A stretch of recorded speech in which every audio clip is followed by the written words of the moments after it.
请。男嘉宾小好，24岁，来自河南，是一名学生。女嘉宾小郭，23岁，来自河南，学生。来，有请两位，有请。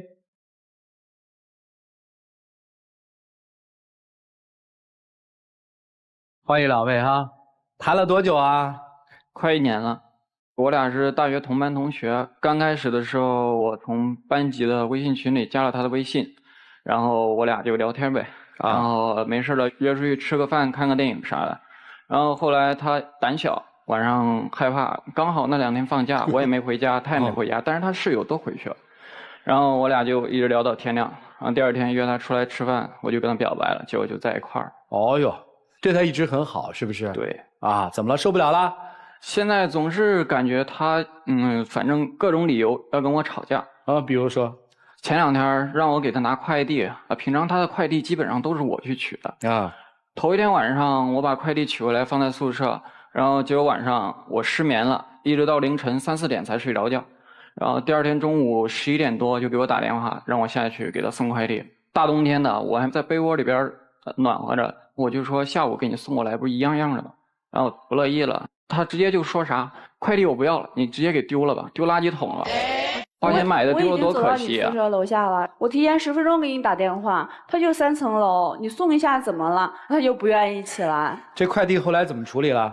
快递后来隔2天，然后我才给他送过去。这不就完了？当天下午我给他送过去之后，他还不乐意，人家不要，人家说你还是丢了吧，丢垃圾桶吧。哎，女生是个小性子，这也不是什么事儿嘛，这有啥嘛？对呀，1次2次谁都可以理解。刚开始谈的时候，他这样。哄个几分钟，你肯定说几句好话，对，肯定哄过。也不是刚开始谈恋爱的时候，他要去取快递，他就主动会问我有没有快递要取，他就会给我送到宿舍楼下或者阿姨那儿。过了2、3个月，然后他就有时候帮我带快递，就让我自己去取。现在我去取了，然后他连送都不愿意送。不是觉得天天都给他送快递，对，天天送，我都成快递员了。快递员都没我专业。那不是你自愿的吗？我又没有逼你。是我自愿的，天天买，天天送，每次还能送到宿舍楼下。他们女生宿舍要我能进去的话，每天还得送到床边啊。后来不就是我去找你拿了？我去找你拿，走到你宿舍楼下，你还不乐意送了？哎呀，就是个快递嘛，还有别的吗？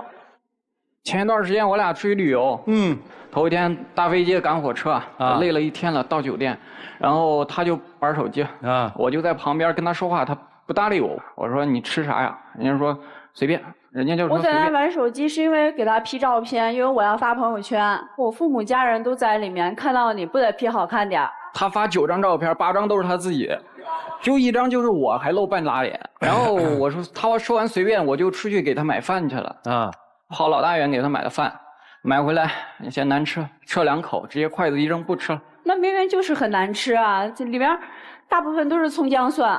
哪有葱姜蒜啊？哎呦，不吃就不吃，你自己吃不就行了吗？我不是关心他吗？但是他不乐意啊，跟我吵架呀。他连一句感谢的话都没说，啥我这都无所谓。第2天我们去沙漠了，去沙漠到沙漠让我给他拍照片，然后拍了2、3小时，给他拍了好几百张照片。你还好意思说？然后他不满意。你听我说，主持人他把我长1.7米，他把我从1.7米飘到1.5米，然后那个脸斜八字脸，几百张照片1张都挑不出来。然后我说拍的难看，然后他说我说啥？他说让我去找别人拍的好看的。我说就是把最真实的你还原给你，还原到手机上。我真实就1.5米，然后那脸长，要不就长，要不就可扁。不是，我又不是专业的摄影师，你让我给你拍成啥样啊？是，但是你拍了几百张，1张都挑不出来。然后你还那样说我，还让我去找一个别人拍的好看的去。那你去找了吗？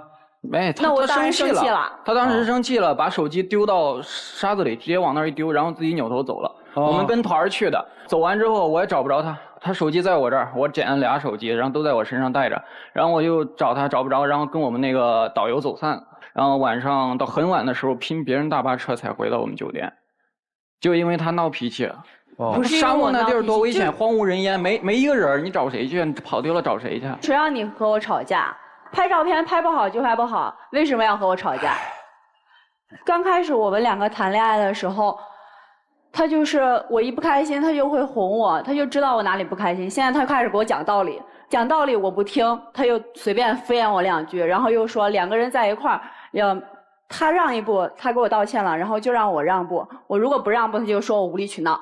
我给他台阶下，他不下，他就站上边，他不下来。大概就这个意思。哦，听懂了，听懂了啊。然后前段时间我做手术，什么手术？阑尾炎手术。我在学校上学，父母不在身边，然后他答应过我，然后说做手术头一天晚上来陪我，然后直到我上手术台、下手术台，他都照顾我几天。但是第二天我被推上手术台的时候，我都没看着他人，他当时也没跟我说咋回事。后来第二天下午的时候，我才知道他是给他妈过生日去。我之前给你打电话打不通，因为我爸给我打电话说明天你妈妈要生日，你在家陪陪她，给她买点生日礼物。然后我就给他打电话，他电话就打不通。然后他做完手术，我做手术啊，你给我打电话，你找谁去？但是你做完手术第二天，我陪我妈过完生日，第二天我很早就去了，我坐5、6个小时的大巴去找你。我被推上手术台的时候，你在哪儿？他就一直纠结，他上手术台了，我没有在他身边。暑假的时候，我俩异地恋，他回老家了，我也回老家了。然后过了大概3周，说要来找我，因为我在家暑假的时候也有工作嘛。然后头一天晚上，我说公司临时有事儿，不行，你把票改签一下，或者我让我朋友去接你，咋着都行，就晚1个多小时，也耽误不了多少事儿。1个多小时，大夏天天那么热，你让我1个多小时去哪儿等你？在那人生地不熟的，你让你朋友去接我，我又不认识你朋友，是不是？万一我不认识谁把我拐跑了呢？哎，然后他不乐意就把票给退了，微信也拉黑了，电话也不接了。不是你们俩特逗哈，我就觉得像2个没长大的孩子闹关怀。他像孩子，我不像。你还不像孩子？我感觉我没什么。哎呀，行了，我听明白，就男生觉得女生反正各种刁难我，是不是这意思啊？对。女生其实话里话外也是透着不高兴，觉得你追我的时候你没这样，对不对？不是，刚开始在一块儿的时候他也不是这样。你看，就是这意思嘛。他就希望变了，对不对？希望我把她当公主一样来对待。刚开始谈恋爱的时候，你就是把我当公主一样。现在我觉得我就像你的仆人一样。那不是，总有谁照顾谁的时候。就我们2个开始谈恋爱的时候，就是我晚上怕黑睡不着觉，他都是整夜陪我聊天，然后第二天会买好早饭，我们2个一块儿去吃早饭。然后就前几天我们宿舍没有人了，我提前1天给他说我们宿舍没有人了，然后明天该怎么办啊？我肯定可害怕。他说没事，我就在那陪你聊天。然后到了第二天晚上10点。我给他打电话，他就没有理我，打了好几个都没有打通。后来终于接通了，我就问他你在那儿干嘛呢？然后他就特别敷衍的跟我说，他说我在忙呢，你有啥事吗？没有事挂了。当时我之前是在忙工作，然后后来跟朋友玩会儿游戏，然后没看着他电话，手机在床上充电，就这么。可是，在电话里边，你那边明明有打游戏的声音，还给人家说，哎呀这边有敌人，然后是怎么样。对呀，跟哥们儿玩游戏不都那样吗？那后来那天晚上你怎么睡的呢？我就哭了大半夜。哭了？啊，我可害怕，我本来就很害怕。然后呢？超级怕黑，然后哭睡着了。哦，还是能睡着了，我以为一夜没睡的啊。今天来干嘛呀？我觉得他变了，总是能无理取闹，反正就有事没事给你找点事儿啊。你觉得他不关心你了？对，我觉得他刚开始就是我没有提过的要求，他都能做到。现在我提了，他都做不到，还嫌我无理取闹。是，那你们打算怎么办啊？咋办？我希望他能改。你呢？我希望他变成刚开始谈恋爱的时候。我一直。他现在老觉得我作，老觉得我无理取闹。你觉得刚开始谈恋爱的时候那个是他，还是现在那个是他呀？都是我。我都没变过，他非说我变了。你让我感觉你变了。我没变呢，我哪儿变了？我对你们还是一样好。哦，你喜欢他什么？我喜欢他诚实善良，大方得体勇敢。诚实善良，哎呀，你这谎话说的都不打腹稿的，就晚上都不敢一个人睡觉的女生，她说勇敢，不是那个意思。行了，不说了。那你喜欢他什么呀？我喜欢他刚开始对我的时候就特别好。我的想法他都能理解，就是对你好。对啊，行。他有什么缺点？缺点脾气大，任性。能忍受不？快忍不了了，那就是忍不了嘛。他有什么缺点？我觉得他理解不了我，他以前都能理解我，现在我觉得他变了，不喜欢我了。好吧，我们听听老师们的见解吧，一起进入丘比特问卷。男生是一个心思特别细腻的男孩。追的时候使尽浑身解数，然后迷的女孩五迷三道，觉得哎呦这男生怎么对我这么好啊？我告诉你，后悔了吧？你怨他现在无理取闹，觉得他现在作，你当时为什么要对人那么好啊？本来你只能做到5分，然后你做到了10分，在一起之后时间长了，那种激情消退了之后，你现在连5分都做不到了，当然觉得你变了呀，觉得你没有当时那么喜欢我啊，对不对？再来说女生哈，我很理解女孩在你这个年纪那种想要寻求关注，寻求你一直爱护我、照顾我的那种的感觉。其实你心里自己也清楚，没有哪个男生会一如既往的对你像刚开始在一起的时候那样好，你明白这点是吧？所以你们2个人最大的问题就是都在揪着对方的错误不放，然后把错误放大，最后就导致影响到感情了。就说很简单一件事情，拍照有几个男生是摄影师啊，能给你拍好了呀？拍不好你教他呀。所以不要再揪着对方的错误了，就是多想想自己在这段感情当中付出了多少，不要把对方的错误放大，这样的话自己也不会成长，对方也会累，好吧？谢谢。有一个方法可以解决你们类似的问题，因为你们的问题不是个案，是很多情侣之间都会产生的问题。解决这个问题的唯一方式就是死了心。死了什么心呢？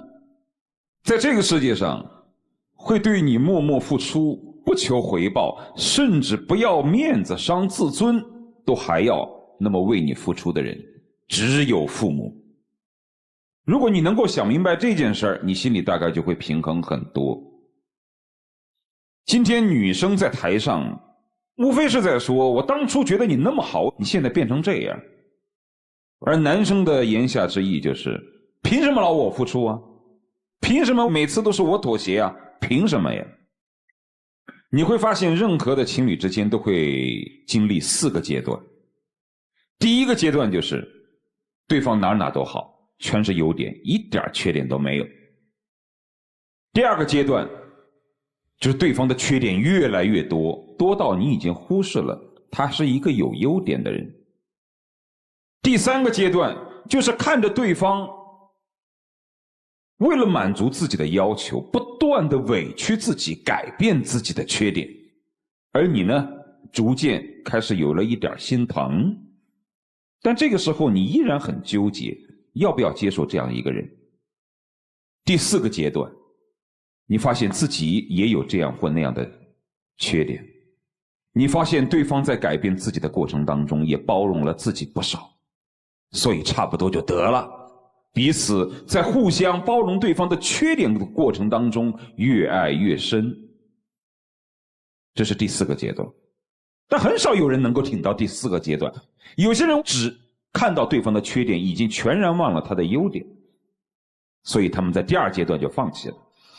还有一些人在第3个阶段，就是他也看见对方的努力和付出了，他们委屈自己，想改变自己的缺点，但是一个人的缺点通常很难改变，所以他们在想，我要不要承受这种矛盾。所以我想告诉你们的是，爱情本身就是矛盾。欣赏对方的优点是所有人的本能，但是能够包容对方的缺点才是爱人的特质。即便换任何一个人，你一样要承受对方的缺点，而不可能完全只看得到对方的优点。所以呢，一个不要觉得不划算，一个不要觉得他已经不是当初的那个他。没有哪个男人会无条件的宠你一辈子，这不可能。而作为一个男人来说，你也要记住，自己许下的承诺应该不打折扣的继续完成下去。祝你们幸福。我们分享心理学界的一位大家的哲言啊，这个非常有意思。他是这么说的：人生最幸福的事儿是得到我喜欢的东西，对吧？得到了吧，幸福吧。后面人就说了第2句话：人生最不幸的事儿就是得到了喜欢的那件东西。为什么？因为开始了解了，一旦了解，很多问题都暴露。就会难受。你们也悟悟这句话，能包容就往前走，不能包容就算了，一起进入真情流水。希望在今后我们可以相互学习，相互磨合。不管怎样，一起风风雨雨走过了这么一段时间了。然后我希望对我的要求也不要太高，然后我也会尽力做到最好。然后希望你也可以做着让步。我还是很期待我们能一块儿走下去。我觉得我还是刚开始谈恋爱的那个我并没有变得很作，变得很无理取闹。但是这段时间我们也发生了很多事情。我在想，如果我们两个实在是没有办法包容理解对方，这段感情怎么说呀？走到头了也好。各位请回吧，谢谢你们。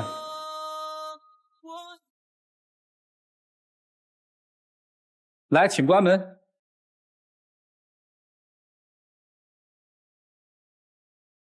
来吧，看看这对年轻人的选择，请开门。